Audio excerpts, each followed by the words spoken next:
Bonsoir à toi, bonsoir mon frère, ma soeur. Sois le bienvenu dans cette chaîne, une chaîne d'évangélisation où nous parlons de la parole de Dieu, nous parlons de Jésus-Christ, notre Sauveur, notre Roi.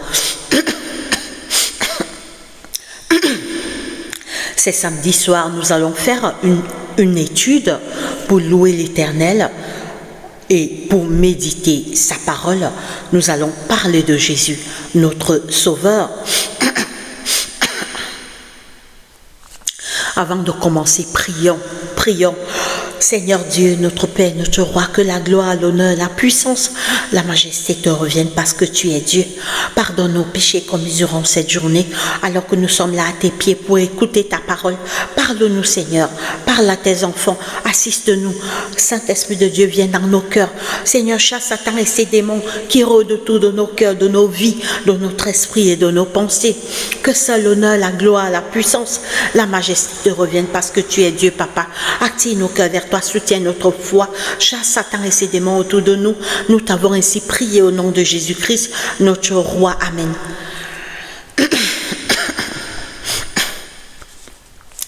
Nous vivons dans un monde de confusion.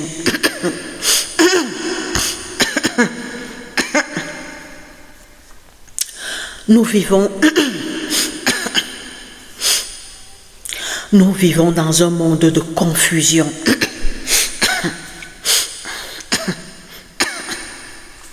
Le mal est partout, la haine, les crimes, la violence, la malhonnêteté, les jalousies. Le mal va de pire en pire.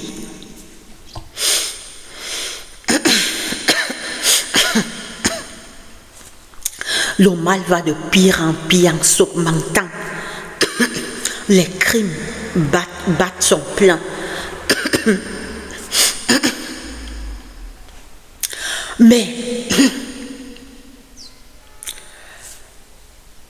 Mais la grande question est, est-ce que ce monde va rester à cet état? Est-ce que ce monde va rester à cet état?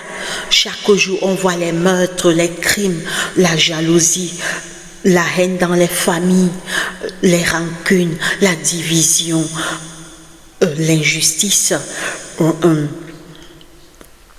la corruption, etc., etc. Est-ce que ça va rester dans cet état? Non. Parce qu'un jour, Jésus, notre Sauveur, qui est mort sur la croix pour nos péchés, pour nous enlever de cet état de souffrance à une vie meilleure, une vie où il n'y aura plus la maladie, la mort, l'injustice, les problèmes, la peur, le stress, les guerres, les catastrophes, etc.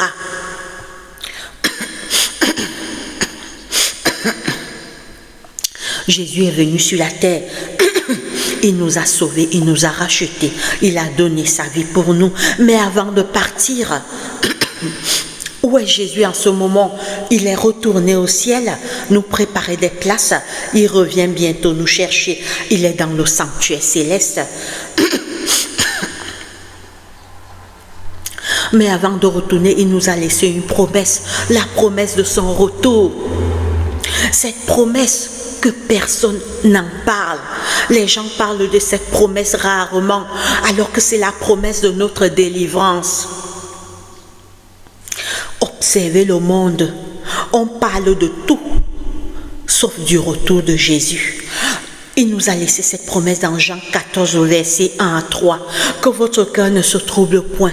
Croyez en Dieu et croyez en moi. Il y a plusieurs demeures dans la maison de mon Père. Si cela n'était pas, je vous l'aurais dit. Je vais vous préparer des places. Et lorsque je m'en serai allé et que je vous aurai préparé des places, je reviendrai et je vous prendrai avec moi, afin que là où je suis, vous y soyez aussi. Vous savez où je vais et vous en savez le chemin.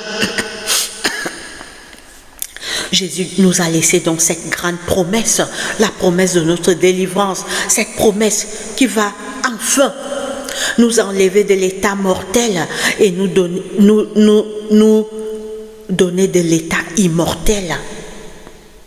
Mais qui fait même allusion de cette promesse? Cette génération est perdue. Notre génération, on parle de tout. On parle des coupes du monde de football, Coupe d'Afrique des Nations. On parle des fêtes de l'indépendance, les concerts des stars. Oh, tel star va venir faire concert dans tel pays. Les carnavals, les fêtes de l'indépendance. Les fêtes dans les familles. Oh, tel va se marier, tel. On fait tout. Les diplômes, tel va. Il y aura soutenance, tel va sortir. En bref, on parle de tout. Mais est-ce que vous entendez parler du retour de Jésus, même sur Facebook?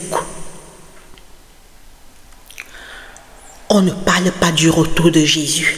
Les gens parlent de tout, sauf du retour de Jésus, alors que Jésus revient effectivement bientôt. Avant de partir également, il nous a laissé les signes de son avènement, les signes de son retour. Vous pouvez lire ça dans 2 Timothée 3:1. Sache que dans les derniers jours, il y aura les temps difficiles, car les hommes seront égoïstes, amis de l'argent, fanfarons, hautains, blasphémateurs, ingrats, cruels, intempérants, irréligieux, ennemis de gens de bien, traîtres, enflés, emportés d'orgueil. Nous voyons tout ça. C'est les signes que la parole de Dieu, Jésus a dit, il y aura les guerres, les bruits de guerre. Je ne sais pas si vous avez observé ce mois-ci, le mois passé, il y a eu 3 tremblements de terre successifs à moins de 3 semaines. Il y